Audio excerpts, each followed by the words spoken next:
नमस्कार, मी संकेत आणि आपण पाहत आहात मुंबई आउटलुकचा विशेष कार्यक्रम दिनविशेष। सामन्याच्या सुरुवातीला पाकिस्तानला वेस्ट इंडिज विरुद्धच्या उपांत्य सामन्यातील विजयानंतर वसीम अक्रम ऐवजी अजीम हाफिजला खेळवावे लागले, तर भारताने न्यूझीलंड विरुद्धच्या विजयानंतर रॉजर बिन्नीच्या जागी चेतन शर्माला खेळवण्याचा निर्णय घेतला। पाकिस्तानचा कर्णधार जावेद मियांदादने नाणेफेक जिंकून फलंदाजीचा निर्णय घेतला। कपिल देवने मुदस्सर नजर, मोहसिन खान आणि कासिम उमर यांना बाद करत पाकिस्तानची धावसंख्या 29 वर 3 विकेट अशी केली होती। लवकरच रमीज राजाला शर्माने स्वस्तात बाद केले, परंतु कर्णधार जावेद मियांदाद आणि इम्रान खान यांनी 67 धावांची भागीदारी करून पाकिस्तानला सावरले। दोघांनाही पंच रेमंड इशरवूडने वादग्रस्तपणे नाबाद ठरवले होते।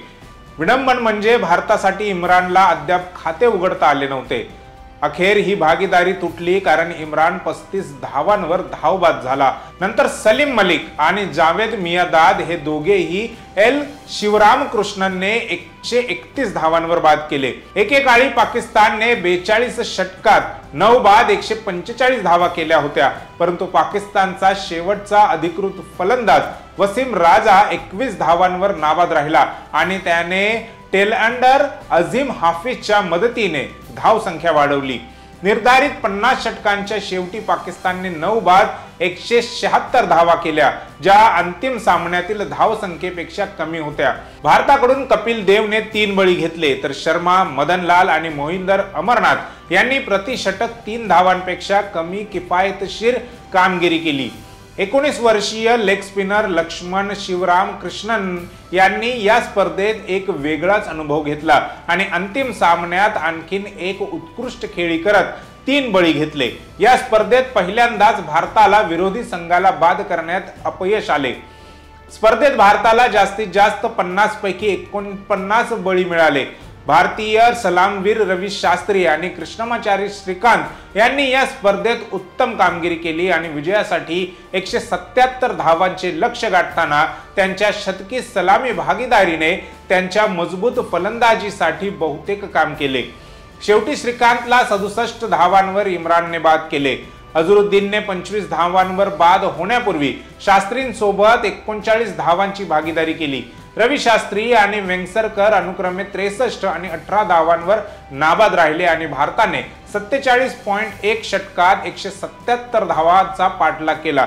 इम्रान खान, अजीम हाफिज, ताहिर नक्काश आणि मुदस्सर नजर यांनी किफायतशीरपणे कामगिरी केली असली तरी पाकिस्तानच्या कोणत्याही गोलंदाजाने भारतीय फलंदाजांना धोका पत्करला नाही।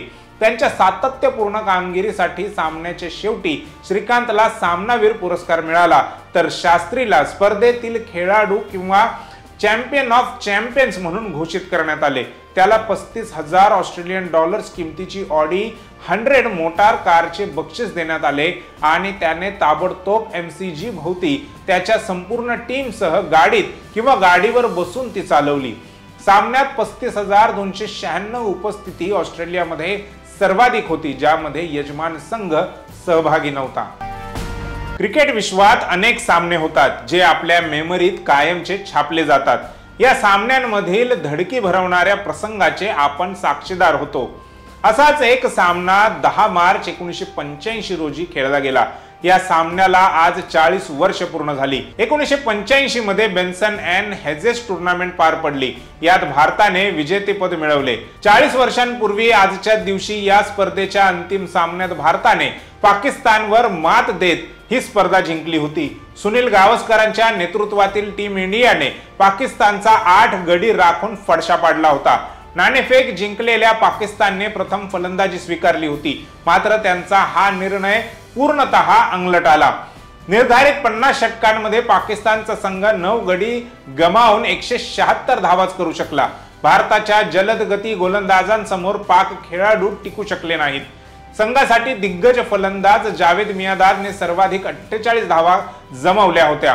त्याच्याशिवाय अष्टपैलू खेळाडू इम्रान खानने 35 धावांचे योगदान दिले होते, तर भारताकडून कपिल देव, लक्ष्मण शिवरामकृष्णन यांनी प्रत्येकी 3 तर चेतन शर्मा आणि रवी शास्त्री यांनी प्रत्येकी 1 बळी मिळवण्यात यशस्वी झाले।